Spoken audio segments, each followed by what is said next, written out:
कल यानी 22 नवंबर 2024 को हमारे भारतीय बाज़ारों में अच्छी तेज़ी देखने को मिली। निफ्टी लगभग 2.4% ऊपर जाकर बंद हुआ।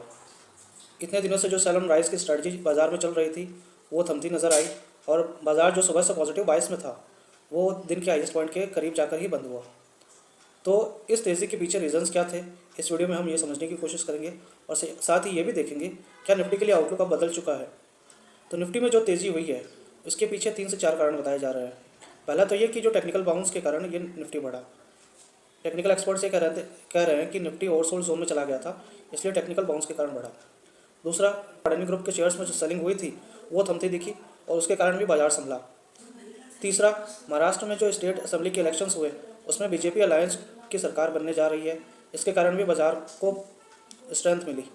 चौथा, आरबीआई की एक रिपोर्ट आई है स्टेट ऑफ द इकोनॉमी, उसमें आरबीआई ने यह बताया है कि जो मीडियम टर्म आउटलुक है इंडियन इकोनॉमी का वो पॉजिटिव है।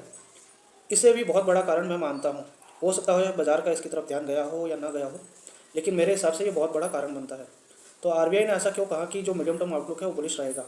इसके पीछे उस आरबीआई ने 3 से 4 कारण बताया। पहला तो ये कि जो प्राइवेट कंजम्पशन पिछले क्वार्टर में बहुत धीमा पड़ गया था उसमें अब थोड़ी सी रफ्तार देखने को मिली, क्योंकि फेस्टिव सीज़न था इसीलिए प्राइवेट कंजम्पशन बढ़ा है। दूसरा, जो खरीफ सीज़न के एग्रीकल्चर प्रोडक्शन के एस्टिमेट्स है वो काफ़ी रोबस्ट है और आगे रबी सीज़न में जो एग्रीकल्चर प्रोडक्शन है उसके प्रोस्पेक्ट्स भी अच्छे दिख रहे हैं। इसके कारण फार्म इनकम बढ़ेगी और रूरल जो डिमांड है उसमें बहुत स्ट्रेंथ दिखेगी। इसके अलावा जो मैन्युफैक्चरिंग और कंस्ट्रक्शन सेक्टर है, तीसरा रीज़न है मैन्युफैक्चरिंग और कंस्ट्रक्शन सेक्टर, इसमें भी पॉजिटिव बायस है। इसके पीछे कारण बताया गया है कि जो गवर्नमेंट की जो फेवरेबल पॉलिसीज चल रही है, ईवी अडॉप्शन चल रहा है, सब्सिडीज़ जो गवर्नमेंट दे रही है और जो इंफ्रा पर स्पेंडिंग है उसके कारण मैन्युफैक्चरिंग और कंस्ट्रक्शन सेक्टर में पॉजिटिव बायस रहेगा। चौथा, जो सर्विसेज सेक्टर है वो काफ़ी समय से मजबूत चल रहा है और उसमें आगे भी स्ट्रेंथ रहेगी, जिसके कारण जॉब क्रिएशन होगी और बिजनेसेस और कंज्यूमर में कॉन्फिडेंस बढ़ेगा। तो क्या अब निफ्टी के लिए, हमारे बाज़ारों के लिए आउटलुक बदल चुका है? ये तो हमने पॉजिटिव्स की बात कर ली। नेगेटिव्स जो हमारे बाज़ारों के लिए है उसमें एक तो यह है कि हमारे इंडिया में महंगाई अभी भी ऊपरी स्तर पर है। आरबीआई का जो महंगाई का इन्फ्लेशन का जो टॉलरेंस बैंड है यानी 4 से 6% का, मतलब आरबीआई यह चाहती है कि इन्फ्लेशन की जो रेट है वो 4 से 6% के बीच में रहे, लेकिन अभी जो सीपीआई इन्फ्लेशन के नंबर आए वो ऊपर की तरफ थे। तो इससे होगा क्या कि आरबीआई इंटरेस्ट रेट्स में कमी नहीं कर पाएगी, कटौती नहीं कर पाएगी। अगर इंटरेस्ट रेट्स ऊपर रहेंगे तो जो प्राइवेट इन्वेस्टमेंट है वो नहीं बढ़ेगा।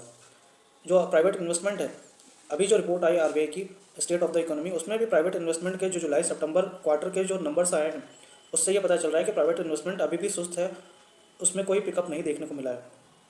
एक तो इन्फ्लेशन हो गया। दूसरा यह है कि जो यूएस के बाज़ार है वहाँ पर जो वहाँ की गवर्नमेंट की जो 10 ईयर बॉन्ड यील्ड है वो भी ऊपरी लेवल पर है। वहाँ की फेडरल रिजर्व जो सेंट्रल बैंक है वहाँ की, उसने 2 बार इंटरेस्ट रेट्स कटौती कर दी है। एक बार 50 बेसिस पॉइंट्स यानी आधा %, उसके बाद में 0.25% यानी 25 बेसिस पॉइंट्स फिर कटौती की। 2 बार कट करने के बावजूद भी, 0.75% का कट होने के बावजूद भी यूएस ट्रेजरी के जो 10 ईयर बॉन्ड यील्ड है वो ऊपरी लेवल पर अभी टिके हुए हैं।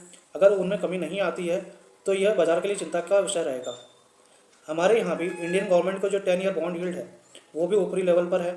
अगर उसमें कमी नहीं आएगी तो ओवरऑल जो कॉस्ट ऑफ बोरोइंग है इकोनॉमी में वो ऊपर की तरफ रहेगी, तो प्राइवेट इन्वेस्टमेंट का पिकअप होना बहुत मुश्किल रहेगा।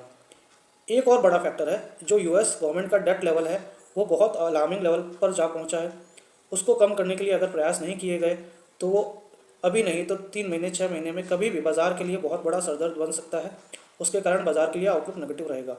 तो हमारे भारतीय बाज़ारों के लिए जो पॉजिटिव्स है वो एक तरफ है। पहला तो यह कि जो आरबीआई की रिपोर्ट आई है वो, दूसरा जो गवर्नमेंट का कैपिटल एक्सपेंडिचर है वो फिजिकल ईयर 24-25 में जितना होना चाहिए था अभी अक्टूबर के महीने तक उस बहुत ही कम हुआ है।